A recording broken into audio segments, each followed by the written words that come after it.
그래서 저는 이거는 뭐 자기가 금리 방향성 투자하는 건 본인의 판단이니까 제가 뭐 왈가왈부할 수는 없고 좀 경험이 없으시고 좀 개인 투자자분들은 주로 단기채 3년 이하의 채권을 사셔서 만기 보유하는 전략을 하시는 것이 저는 금리 변동성으로부터 나를 좀 지키는 길이라고 저는 생각을 하거든요.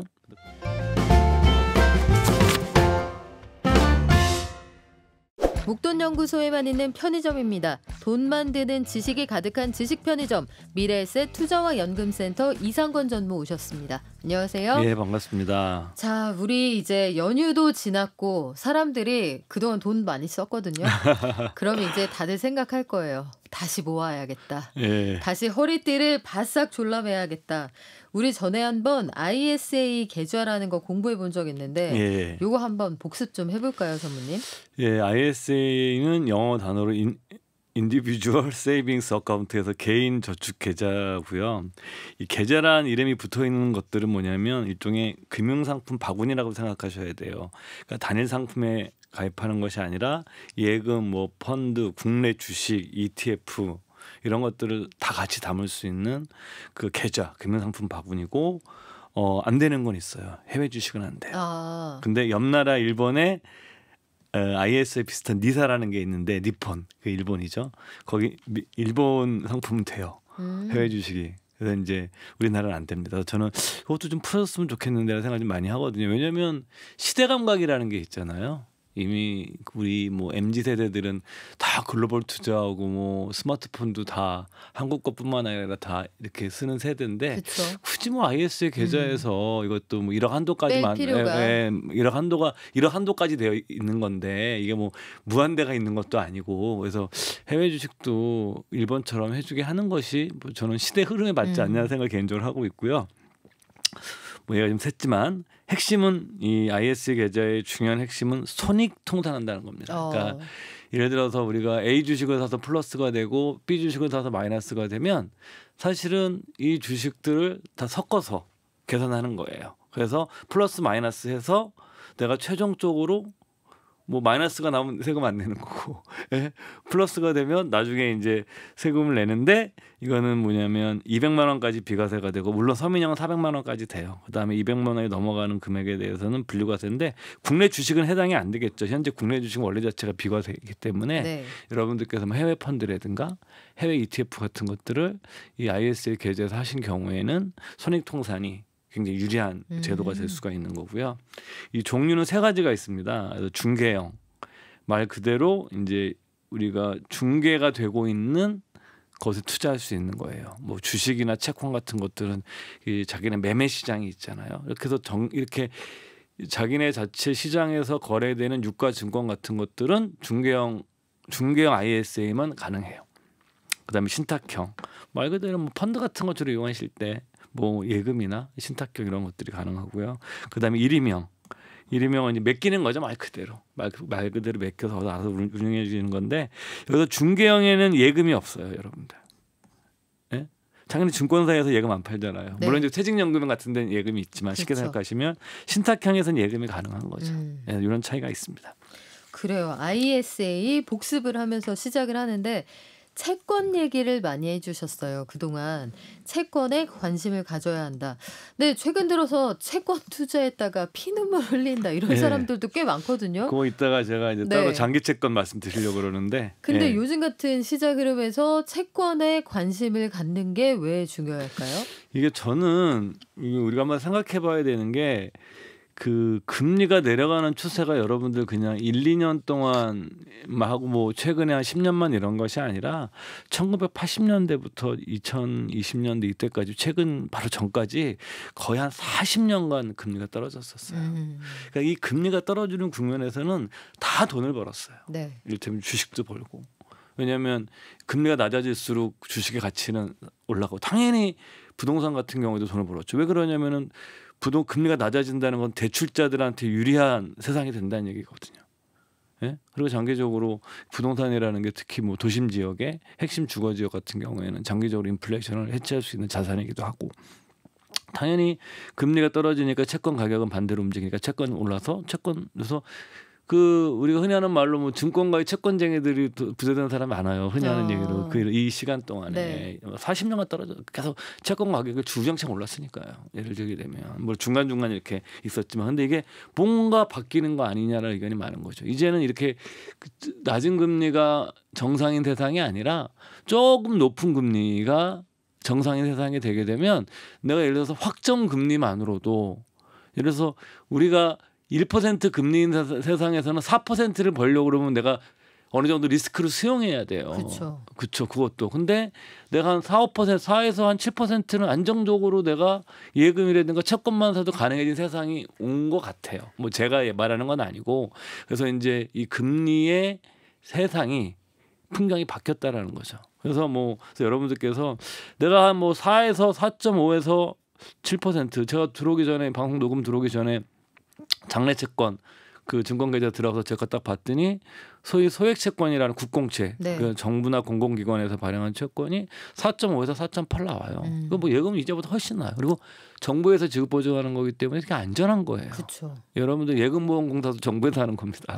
쉽게 생각하시면. 네. 예, 그래서 이 고금리 채권들이 지금 여러분들이 기회가 있고 물론 약간 리스키한 면도 있긴 하지만 7%짜리 채권도 있어요. 저는 최근에 이걸 조금 샀는데 개인적으로는 그래서 뭐 좀 돈이 많지 않아가지고 그냥 공부삼아 좀 샀는데 뭐 장내 채권 매매가 너무 잘 돼 있더라고요. 요즘은 그 MTS에서도 네. 증권 그 MTS라고 그러지 모바일 그 트레이딩 시스템에서도 그래서 그런 것이 많고 두 번째로는 당연한 거지만 아까 말씀드린 것처럼 IAS에서 계좌에서 사면 고금리 채권을 사면 세제 혜택이 훨씬 더 좋죠. 네.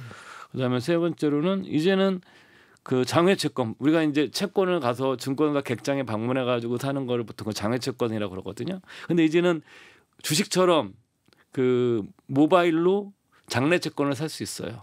옛날에는 제가 한 채권 옛날에 살 때는 뭐 그 국공채를 살려고 해도 증권사 주점 방문해 갖고 샀었어요. 그리고 되게 어려웠어요. 과정 자체가. 네, 그리고 막 네. 걔도 사인해야 네, 되고 근데 맞아요. 지금 그냥 주식처럼 매매가 가능하고 내가 사는 시점에 만기 수익률까지 다 계산 자동으로 다 해줘요. 네. 너무 해줬고 그래서 이 투자의 폭이 넓어졌다는 거죠.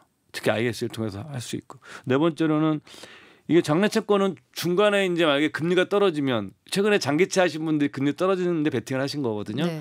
그러면 금리가 떨어지게 되면 당연히 채권 가격은 올라가는 거잖아요. 그죠? 그러니까 반대로 움직이는 거니까. 그래서 이 장내 채권 같은 거 내가 샀는데 갑자기 금리가 떨어지면 중간에 팔 수도 있어요. 예. 예. 중개 IS 계좌 사시면 그리고 다섯 번째는 아까 말씀드린 것처럼 손익통산. 그 주식이랑 내가 채권을 나눠서 사게 되면 주식에서 좀 뭐 해외 ETF 같은 거 좀 깨져도 예, 내가 이제 채권으로 버는 서로 상계가 손실 상계가 되니까 이런 측면에서도 좀 고금리 채권을 IS 좀 갖고 계시면 훨씬 더 유리한 측면이 있다라고 저는 생각을 하는 거죠.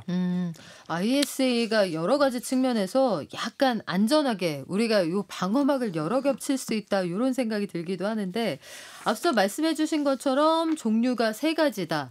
근데 앞서 신탁의 경우에는 우리가 예금을 받을 수 있지만 중개형은 안 된다고 하셨잖아요. 네. 채권도 이런 차이가 있습니까? 그러니까 여러분들께서 국내 주식 그리고 뭐 해외 ETF, 채권 이런 걸 하시고 싶은 분들은 증권사를 가셔서 뭐 안 가셔도 되죠. 요즘 비대면으로 다 만들어지니까 중개형 ISA를 꼭 하셔야 돼요. 세 가지 종류 중에서 중개형에 가입을 하셔야 된다. 그러니까 나는 근데 뭐 이것저것 다 머리 쓰기 싫고 그냥 예금만 할래 이러신 분들은 신탁형 가입하시면 되고요. 그거는 은행에서 가입하시는 예. 것들. 예.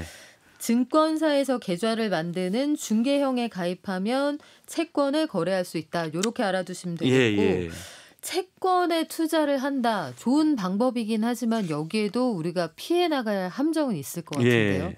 이게 보통 ISA가 3년 이상 유지해야 돼요. 이거를 세제 혜택을 보려고 그러고 의무 그 보유 기간이 있거든요. 네. 세제 혜택 상품은.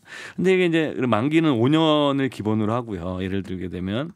근데 이게 보면은 채권을 샀는데 내가 IS 만기가 한 1년 정도 남았는데 채권 만기는 2년짜리야. 그럼 어떻게 되냐면 내가 나중에 IS 계좌 만기가 딱 왔을 때 보게 되면 채권 만기는 2년이니까 1년은 세제 혜택을 받고 받은 이자에 네. 나머지 채권의 만기가 지난 걸 못 받는 거예요. 기간이 안 맞네요. 네. 네. 그래서 이제 이걸 해결하는 방법은 두 가지인 거죠. 뭐 내가 만기 채권 만기가 IS 만기 이전인 것만 사요. 왜냐면 주문해 보시면 딱 자동으로 떠요. 만기가 더 깁니다. 나와요 다. 알아서 다 해줘요. 네. 또 한 가지 방법은 IS는 만기를 연장할 수 있어요. 그러니까 만기 3개월 전부터 연장할 수 있거든요. 네. 그래서 한 80년까지 연장할 수 있으니까 100세까지 연장해 버리시면 뭐 상관은 그 다음에 뭐 중도 해지도 아무 상관없거든요. 아 그렇군요. 네, 그래서 저도 그냥 나중에 하려면 저도 그냥 100세까지 한번 해볼까. 제 만기를 연장을 IS 만기가 오면 아직 안 왔거든요. 저는. ISA 계좌는 그러면 앞서 말씀하신 것처럼 최소 3년을 유지해야 한다고 하셨는데 한 차례 연장한 이후에는 중도에 언제나 해지해도 괜찮습니까? 그렇죠. 아 그래도 3년 이상만 유지가 되면은 혜택은 유지가 된다. 됩니다. 예. 그러면 채권을 구입하실 때 만기를 확인해 보시고 ISA 계좌에 잔존 만기 요거 얼마 안 남았다 하면 연장하시는 방안이 편리하시겠네요. 연장하시면 돼요. 그리고 또 그것도 신경 쓰기 싫다. 나는 그냥 IS 만기 때 무조건 다 돈을 찾을 거다. 이러신 분들은 그냥 만기가 짧은 채권을 사시면 되고요. 그렇군요. 우리 장기채에 대한 얘기를 안 해볼 수가 없을 텐데 최근에 우리나라 투자자들이 정말 성향이 공격적이고 공부도 진짜 많이 하시거든요. 제가 채권 요즘에 그 종목 토론방에 들어가 보니까 그 특정 종목을 말씀드리긴 좀 그렇고 뭐 3배짜리 이런 데 들어가셨던 분들은 저 어떻게 할까요? 이런 분들이 진짜 많으신 거예요. 이런 분들 손실이 큰데 대응을 어떻게 해야 됩니까? 우리가 보통 이제 이게 뭐 꼭 정해진 건 아닌데 장기채라고 얘기하게 되면 보통 한 10년 이상을 얘기를 합니다. 그렇죠. 그다음에 이제 단기채라고 그러면 3년 이하 정도를 얘기를 해요. 이것이 뭐 딱 정해진 공식과 같은 것은 일반적으로. 아니지만 대략 그래서 우리가 단기채 같은 경우에는 별로 고민할 게 없어요. 왜냐하면 내가 사서 그 중간에 금리가 변해도 내가 만기까지 가져가면 원금이나 약속한 이자 다 받기 때문에 전혀 고민하실 게 없어요. 그래서 저는 단기 채권은 그냥 만기 보유 전략 하시면 돼요. 심플합니다. 그리고 금리 보고 들어가고 회사만 망하지 않으면 돼요. 뭐 국공채 망할 이유도 없는 거고 정부에서 지급 보증해 주는 거니까 이런 것들 사시면 되는데 장기채 같은 경우 이거 최근에 이제 투자하신 분들이 그 ETF 성장지수 펀드에 레버리지화 되어 있는 뭐 3배 레버리지짜리 장기 채권. 그러니까 이분들이 베팅한 건 뭐냐면 금리가 떨어지면 채권 가격이 올라가요. 여러분들 이거 원리는 모르셔도 그냥 외우시면 돼요. 늘 말씀드리지만 외우고 나서 생각하시면 됩니다. 그러니까 채권 금리가 떨어지게 되면 채권 가격이 올라가니까 당연히 또 레버리지까지 했으니까 금리가 떨어지면 더 많이 먹겠다고 들어간 건데 이게 거의 한 반토막까지 났다가 다시 또 지금 반등을 했더라고요. 제가 뭐 방송 전에 데이터를 보긴 봤더니. 근데 이거는 뭐냐면은 이 금리의 방향성에 대한 투자인데 사실은 굉장히 쉬운 투자는 아니에요. 이건 굉장히 본인들이 확신이 있어야 되는데 그래서 작년 연말부터 제가 기억으로는 작년 연말 올 초에 장기채 투자가 되게 전망이 좋다라는 얘기들이 계속 언론에도 많이 나왔었고 그랬는데 여러분들 장기채는 굉장히 변동성이 높은 거예요. 단기채처럼 변동성 낮은 게 아니에요. 왜 그러냐면 이게 10년짜리면 예를 들면 극단적으로 채권 가격이 1%가 변하면 사실은 금리가 1% 변하면 이게 10년짜리니까 곱하기 10년에 가면 10% 변한다고 생각하시면 돼요. 거의 주식처럼 이게 변동할 수 있는데 여기다 레버리지까지 씌우셨으니까 거의 이거는 그 주식 변화 정도를 갖는 자산인 거예요. 말이 그냥 채권인 거지. 그리고 변동폭이 사실 굉장히 큰 거죠. 그래서 저는 이거는 뭐 자기가 금리 방향성 투자하는 건 본인의 판단이니까 제가 뭐 왈가왈부할 수는 없고 좀 경험이 없으시고 좀 개인 투자자분들은 주로 단기채 3년 이하의 채권을 사셔서 만기 보유하는 전략을 하시는 것이 저는 금리 변동성으로부터 나를 좀 지키는 길이라고 저는 생각을 하거든요. 그래서 그렇게 하셨으면 좋겠고 뭐 10년 하시고 20년 장기채 하시는 분들 그건 제가 여기서 뭐 어떤 평가를 할 수는 없을 것 같아요. 그분들도 이길 수도 있거든요. 끝까지 버텨가지고 이제 금리가 뚝뚝뚝뚝 떨어지면 이분들이 이제 막 몇 년 고통스러시다가 확 또 보상받을 수도 있거든요. 그럴 수 있죠. 최근에 또 국채 금리가 어쨌든 한동안 엄청나게 올라가다가 내려가긴 하니까요. 그런데 한 가지 방법은 꼭 내가 이걸 해야 되겠다 생각하시는 분들은 제 생각엔 적립식으로 하시는 게 좋다. 조금씩. 변동 계속 나누어서 계속 그 장기 채권 ETF를 나눠서 사시면 금리 변동을 내가 평균화시켜 버리면 되거든요. 그리고 사실은 이게 뭐 금리가 얼마나 올지를 알 수는 없지만 기본적으로 내가 거기다 확고한 믿음이 있는데 내가 몰빵하긴 싫고 내가 완샷하긴 싫고 위험은 좀 줄여야겠고 이러신 분들 좀 나누어서 계속 하시는 것이 저는 좋은 방법이라고 생각합니다.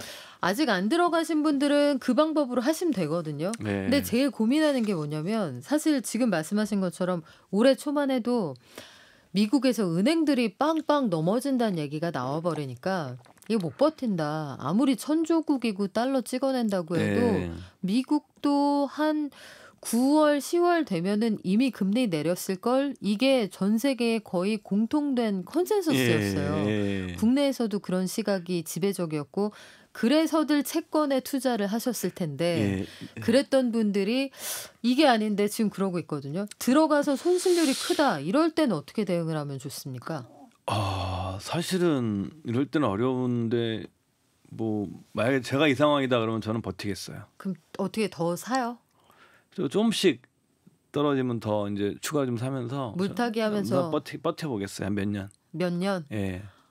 몇 년. 예. 시계열이 알 수 없으니까 길어지네요. 예, 조금 해서 버텨 보면 이게 또 어떤 방향이 딱 바뀌는 순간에는 이게 확 오르거든요. 그게 단순하게 우리가 계산대로 움직이는 게 네. 아니라 가격이랑은 여러분도 아시다시피 인간의 심리가 반영되어 있는 거기 때문에 우리가 원래 가치보다 더 많이 오르기도 하고 원래 가치보다 더 많이 떨어지기도 하는 거예요. 그러니까 투자 시장이라는 건 진짜 그래요. 그렇죠. 예, 그쵸? 항상 이렇게 과잉되는 그 측면이 인간의 감정 때문에 발생하는 거기 때문에 그런 거를 기다리면서 이제 예, 버티겠죠. 저 같으면. 아이고 예. 부동산이건 채권이건 주식이건 그래서 적정 가치라는 걸 산정하거나 어디가 높다 낮다 이걸 선정하기 참 쉽지가 네. 않습니다. 예, 그래서 저 같은 경우에는 뭐 그럼 니는 채권 투자 어떻게 하는데 저는 그냥 심플해요. 3년 이하 채권 그냥 무조건 만기 보유입니다. 저 그냥 고민하기가 싫기 마음 때문에. 편하게. 예, 그래서 이거 뭐 지금 한 5, 6% 주면 6% 주면 땡큐 하고 그냥 저는 뭐 그렇죠. 예. 우리가 또 5%, 6%가 그냥 자연스럽게 나온 것도 사실 얼마 안 됐거든요. 그러니까요. 예를 들어서 IS 계좌에는 매년 2천만 원씩 넣을 수 있으니까 뭐 2천만 원씩 뭐 그 주식 좀 사고 채권도 좀 나눠 사고 그러면은 뭐 1억 원까지. 예, 나쁘지 네. 않거든요. 예, 월급쟁이들 입장에서 보면. 그래요. 그렇게 꾸준하게 적립식으로 투자하고 적립식으로 모아간다. 요거 생각하시면 될 것 같습니다. 그리고 버틴다. 오늘 밑줄은 거기다 그어야 되겠네요. 오늘 말씀 여기까지 듣겠습니다. 지금까지 지식편의점 미래에셋 투자와 연금센터 이상권 전무와 함께했습니다. 고맙습니다. 예, 고맙습니다.